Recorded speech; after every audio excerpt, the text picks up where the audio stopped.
खाली खाली मुझको लगा घर अपना।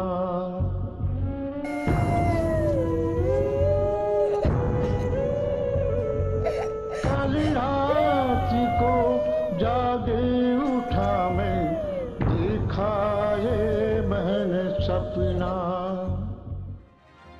रात रात 2-2, 3-3 बजे तक चीखने की आवाज़ें आती है, रोने की आवाज़ें आती है उनकी।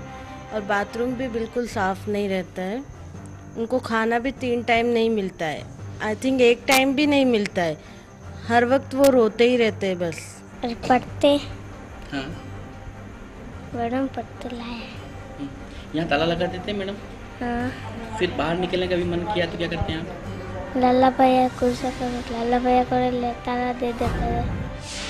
सहयोगी मनु राम हमारे साथ फोन लाइन पर है। मनु, पूरे मसले का खुलासा आपने किया, अब तस्वीर आपसे समझना चाह रहे हैं कि जिला प्रशासन ने समाज कल्याण विभाग की कमेटी बनाने की बात कही, कमेटी को जांच का जिम्मा सौंपा, कार्रवाई क्या हुई? हम मानते हैं कि बाल कल्याण समिति का दफ्तर खबर दिखाए जाने के बाद जो है साफ हो गया, वहां पे साफ सफाई नजर आने लगी, बच्चों को सलीके से रखा गया, लेकिन जो उससे पहले हुआ उसके लिए क्या कुछ कार्रवाई हो पाई?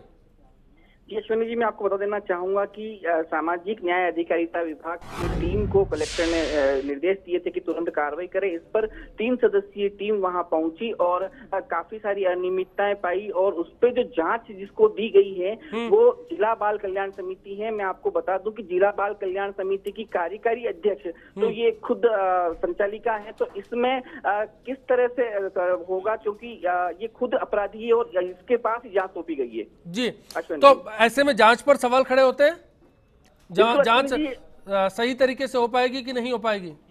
जी, विधि शास्त्र के नियमों के अनुसार जिसके खिलाफ मामला हो वो न्यायाधीश नहीं रह सकता। इस आधार पर अगर कलेक्टर ने जो जांच सौंपी है अधिकारियों को, जो जांच दल ने जिला बाल कल्याण समिति को सौंपी है, जिला बाल कल्याण समिति की कार्यकारी अध्यक्ष खुद यहाँ की संचालिका है और उसकी मेंबर भी है, तो इसमें किस तरह की कार्रवाई होगी ये तो देखा जा सकता है। आपकी कलेक्टर से बात हुई, किसी प्रशासनिक अधिकारी से बात हुई कि आप मौके पर जाए और आप हालात को देखें?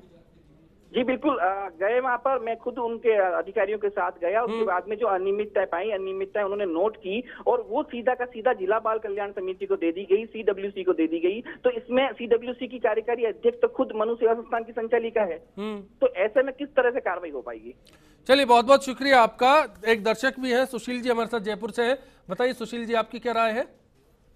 नमस्कार अश्विनी जी। सर नमस्कार, बताएं। सर, आपकी ये जिस दिन न्यूज देखी थी ना, उसी दिन से मन बड़ा विचलित हो रहा है और अंदर से एक घृणा सी पैदा हो गई एनजीओ के प्रति। जी, मैं आपको इसके दूसरा पहलू भी बताना चाहता हूँ कि एनजीओ जो चलाने वाले लोग हैं वो इसको सेवा भावना से नहीं चलाकर इसको एक बिजनेस बना रखा है। जी, और मैं आपको बताऊं, मेरा तो प्रैक्टिकल इसको भोगा हुआ है। जो एनजीओ को फंड मिलता है ना, तो 60% तो भ्रष्टाचार में चलाता है। इसका इशारा बनावे जी में क्या पंचशील जी भोग ही रहे हैं इसको। जी, 60% वो रिश्वत में ले लेते हैं, तब जाके उन एनजीओ का बिल पास करते हैं। अब वो 40% के अंदर क्या वो व्यवस्था को चला पाएंगे, इसलिए वो भी इसकी फॉर्मेलिटी पूरी कर देते हैं। मैं सीधा ये आरोप है मेरा कि भ्रष्टाचार से इसको मुक्त करे ना, तब पार पड़े ये बात। और ये बहुत पीड़ित है कि रात किसी का भी रहे, बीजेपी का रहे, कांग्रेस का रहे, लेकिन ये जो भ्रष्टाचार वाली बात है ना, ये बहुत पीड़ादायक है। और एनजीओ चलाने वाले इसको बिजनेस के रूप में लेते हैं। इनके ऊपर बहुत बड़े किसी आदमी का हाथ होता है, संरक्षण के रूप में। सवाल लगातार इसी बात का उठता आ रहा है शुरुआत से। बहुत बहुत शुक्रिया आपका। कुछ ट्वीट्स हैं वो भी आपको बता देते हैं। सुजान सिंह गुजर है, उनका ट्वीट यहाँ पर आया है। उनका कहना है गैरकानूनी एनजीओ तुरंत प्रभाव से बंद होने चाहिए, क्योंकि ये लोग ठीक ढंग से काम नहीं कर सकते, बिना किसी की मदद के चल नहीं सकते, चाहे सरकारी हो या फिर निजी। मेरा एक सवाल ये भी है कि बच्चों के अधिकारों के प्रति ये लोग कितने सजग हैं, क्या नियमों की सही से पालना होती है। वहीं एकांश खंडेलवाल हैं, उनका कहना है इन सभी एनजीओ का सरकार की ओर से सालाना मूल्यांकन होना चाहिए, क्योंकि ऐसा लगता है कि बच्चों का गलत फायदा उठाया जाता है। इनके संबंध दलालों से हो सकते हैं, जिन्हें ये लोग बहुत सस्ती कीमत पर बाल मजदूर मुहैया करा सकते हैं। करप्शन का भी यहाँ पर बू आती है और इस बीच में एक सवाल खड़ा होता है। पंचशील जी, अब आपसे शुरुआत करना चाहूँगा। जिस ओहदे पर इस एनजीओ की संचालक है, क्या उम्मीद की जा सकती है कि ट्रांसपेरेंट होगी जांच की जो बात कर रहे हैं हम लोग? देखिए, आज तक जितने भी केस हुए हैं कहीं भी ट्रांसपेरेंट जांच हुई नहीं। अगर होती तो ये घटनाएं रुक जाती।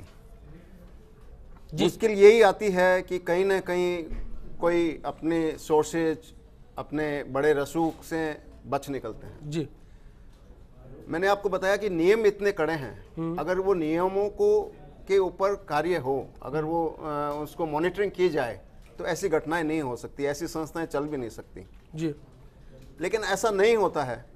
उसके बहुत सारे कारण जो सभी ने बताए, कारण एक ही है, गलत काम जो भी करने की हिम्मत तभी करता है जब उसके ऊपर किसी न किसी का वरद हस्त होता है। जी, निश्चित रूप से इसमें गहराई में आपको जाना चाहिए।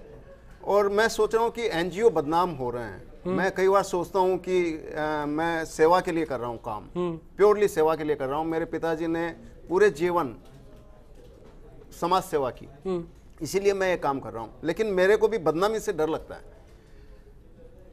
आप बच्चों के क्षेत्र में काम करते हैं, बच्चों की वो तस्वीर देखी, वो रोता हुआ बच्चा आपने देखा और सुना भी, तो ऐसे में वो जो फीलिंग है वो क्या होती है?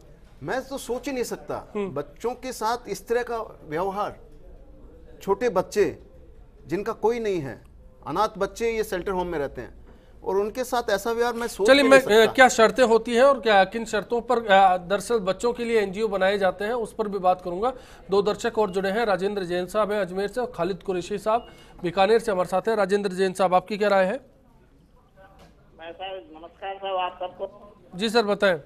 मैं ये कहना चाहता हूँ कि आपका ये चित्र देखा, चित्र देख के मुझे बड़ा दुख हुआ है और कहता हूँ कि सिस्टम में सुधार होना चाहिए। ये इस तरह से बच्चों के साथ शोषण करते हैं या काम नहीं कराते हैं और कोई व्यवस्था सही नहीं है। इसमें बाल संरक्षण अधिनियम लागू होता होगा, ऐसा मेरा ख्याल है। चलिए, बहुत बहुत शुक्रिया आपका। खालिद कुरैशी साहब। खालिद साहब नमस्कार। जी सर नमस्कार। जी सर, तस्वीर जो आप धुंधली दिखा रहे हैं इसको साफ करके दिखाएं देश को, हमारे जो देश के नेता हैं उनको दिखाएं सही तरह। अच्छा, मैं ये कहूँगा जो ऐसे बच्चों का मौका निवाला छीनकर अपना घर चलाए उनके ऊपर लानत है खुदा की तरफ से भी। और चलिए, आप दोनों का बहुत बहुत शुक्रिया। राजेंद्र भानावत साहब, दर्शक भी मानते हैं, तमाम पहलू भी हमारे सामने हैं, लेकिन जांच को लेकर फिर मैं उसी बात पर आऊंगा। जांच कार्रवाई शुरुआत से हम लोग उसी पर आ रहे हैं। नियम ठीक से नहीं हो रहे हमारे सामने हैं, काम ठीक से नहीं हो रहा हमारे सामने है, सिस्टम ठीक से काम नहीं कर रहा हमारे सामने। हम सब ये भी मानते हैं कि काम होना भी चाहिए, ठीक से होना चाहिए, नहीं तो एक्शन होना चाहिए। शुरुआत कैसे होगी, इस तस्वीर को देखते हुए आपको क्या लगता है, कहाँ शुरुआत करनी चाहिए? देखिए, इसमें तो बिल्कुल एकदम गलत ये हुआ है कि जिस व्यक्ति के द्वारा यह संस्था चलाई जा रही है वो खुद अगर कार्यवाहक अध्यक्ष हैं बाल कल्याण समिति के और उन्हीं को जांच सौंप दी, तो इससे गलत निर्णय तो और क्या हो सकता है। इसका मतलब किसी ने इसको देखने की कोशिश नहीं की कि कहाँ जांच ठीक तरह हो सकती है। और बड़ों की इस प्रकार की जो हरकतें हो रही है ना, उसी को देख के मुझे एक पंक्ति याद आ रही है उसके अंदर। किसी ने कहा था कि हर इंसान के दिल के किसी कोने में एक मासूम सा बच्चा रहता है, देख बड़ों की हरकतें वो बड़ा होने से डरता है।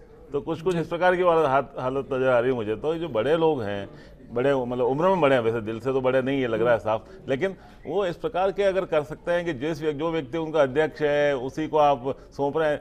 सरकार को ये चाहिए था, जिसके पास भी अधिकार है, तत्काल उस व्यक्ति को हटाए उस बाल कल्याण समिति के सदस्य या अध्यक्ष पद से, ताकि जांच ठीक तरह हो पाए और फिर उसके बाद जांच हो। और अगर न केवल जैसा अभी अलका जी कह रही थी कि इसको लाइसेंस कैंसिल करना वगैरह छोटी बातें हैं, लेकिन उनके विरुद्ध आपराधिक मुकदमा, किसी बच्चों का कन्फाइनमेंट करना, एक तरह से एक तरह जेल खाने में, कैद खाने में बंद रखना और अमानवीय परिस्थितियों में उनको रखना, ये तो हर तरह से आपराधिक कृत्य है जिसके लिए हो। और अगर आप फॉलोअप करेंगे, मुझे मेरा आपसे अनुरोध है ये वाला कि इसको आप फॉलोअप करें, किस प्रकार का आपराधिक कृत्य का मुकदमा दर्ज हुआ, किस प्रकार की सजा हुई। निश्चित तौर पर फर्स्ट इंडिया लगातार ऐसे मसलों को उठाता रहा है और उठाते रहेंगे। जी, पंचील, बाल कल्याण समिति के जो अध्यक्ष बनाए जाते हैं उनकी कोई वो नहीं होती योग्यता कि वो मैं बिल्कुल अर्चना जी और अलका जी के पास आऊंगा इस सवाल को। एक कॉलर है उनकी बात में, इंद्र ओझा जी बीकानेर से। बताइए ओझा साहब। कॉलर डिस्कनेक्ट हो गए, हम फिर बात करेंगे। अलका जी, मैं आपकी राजनीतिक मजबूरी ये समझूं कि आप इस बात को यूं बोलती हैं कि कार्रवाई होनी चाहिए, या फिर राजनीतिक मजबूरी यूं समझूं, आप बोल तो देते हैं कार्रवाई होनी चाहिए लेकिन कार्रवाई करने के लिए आप लोग तैयार नहीं होते?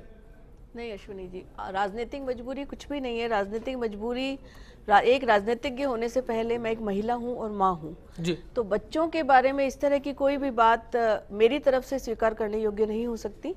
और मैं तो यहाँ तक कहना चाहूंगी कि कलेक्टर के ऊपर भी एक्शन होना चाहिए। अगर उसने इस तरह से, उस समिति के अध्यक्ष भी अगर वही महिला हैं जो उस संस्था को चलाती हैं और उनको जांच सौंप दी गई है, तो निश्चित रूप से उस कलेक्टर के खिलाफ भी एक्शन होना चाहिए, क्योंकि उनको इतनी जानकारी तो होनी चाहिए कि इस संवेदनशील मामले में, जो बच्चों से जुड़ा हुआ मामला है, जो हमारे देश के भविष्य के साथ जुड़ा हुआ है, उसको उन्होंने इतना सीरियसली नहीं लिया। और उसी ये कभी नहीं होता कि जो चोर है वो ही जज करेगा कि सही क्या है गलत क्या है, तो उसके लिए निश्चित रूप से वहां भी एक्शन होना चाहिए। कल परसों कब मंत्री से बात करेंगे इस सिलसिले में आप?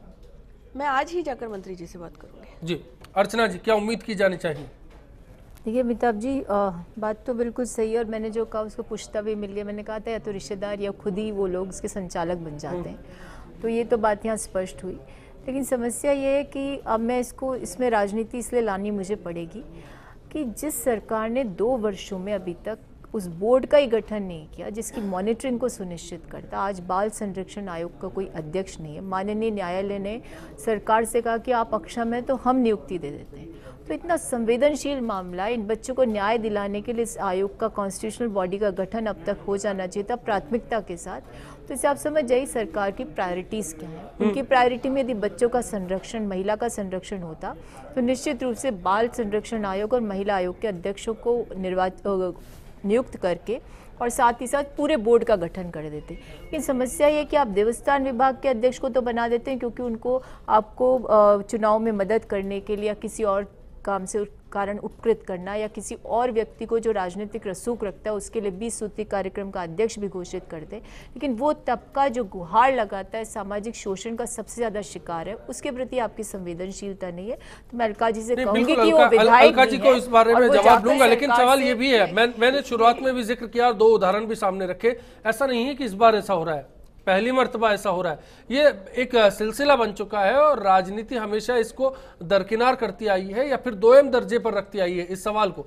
इसलिए भी बात है, हम तो फॉलो अप करते रहेंगे, हमारा काम है ये। तो मैंने पहले ही कहा कि वल्नरेबल सेक्शन के प्रति हमारी सोच ही 2m दर्जे की सामाजिक रूप से और समाज से प्रशासन के लोग आते हैं। सवाल ये चाहे कांग्रेस हो चाहे बीजेपी हो, दोनों एक से हैं फिर ऐसे मामले में। आज की अकाउंटेबिलिटी तो फिक्स इसी आधार पर निश्चित तौर पर अलका जी की बनेगी। अलका जी ने कहा क्यों नहीं इस कॉन्स्टिट्यूशनल बॉडी को सशक्त किया, क्यों नहीं उन कानूनों के निर्वहन के लिए इन लोगों को अधिकार दिए जो इन बच्चों के संरक्षण को अंजाम दे सकते हैं। मैं यही कहना चाह रही हूँ, राजनीति इसमें मैं नहीं लाना चाह रही थी।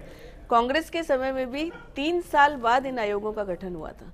तो ये नहीं कहती कि मैं अपनी बात को जस्टिफाई नहीं कर रही कि हमारे टाइम पे लेट हो गया, बट ये राजनीति का विषय नहीं, ये समाज के हमारे परिदृश्य को शो करने वाला विषय है और इसका निराकरण भी सामाजिक स्तर पर ही हम सब लोग सजग होकर कर सकते हैं। सवाल यही है, भारत में दरअसल राजनीति के बिना कुछ होता भी नहीं और कुछ करने से पहले राजनीति करने से भी हम डरते हैं। फिलहाल एक ब्रेक पर रुकेंगे, आखिरी दौर में लौटेंगे और जानना चाहेंगे कि सुझाव तो सबके पास है, इन पर अमल कैसे होगा। अलका जी ने कहा मंत्री जी से बात होगी तो फिर कैसे कार्रवाई होगी। देखते रहिए बिग फैक्ट जान।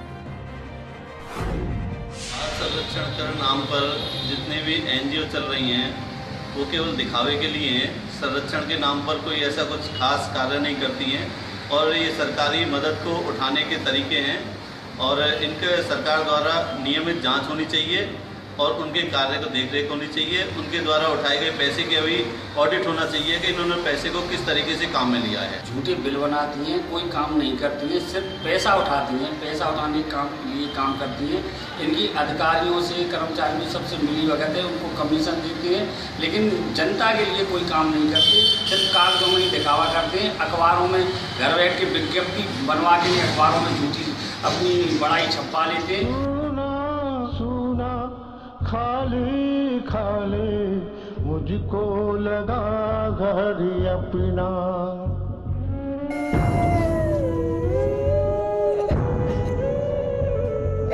काली रात को जागे उठा मैं, देखा ये मैंने सपना।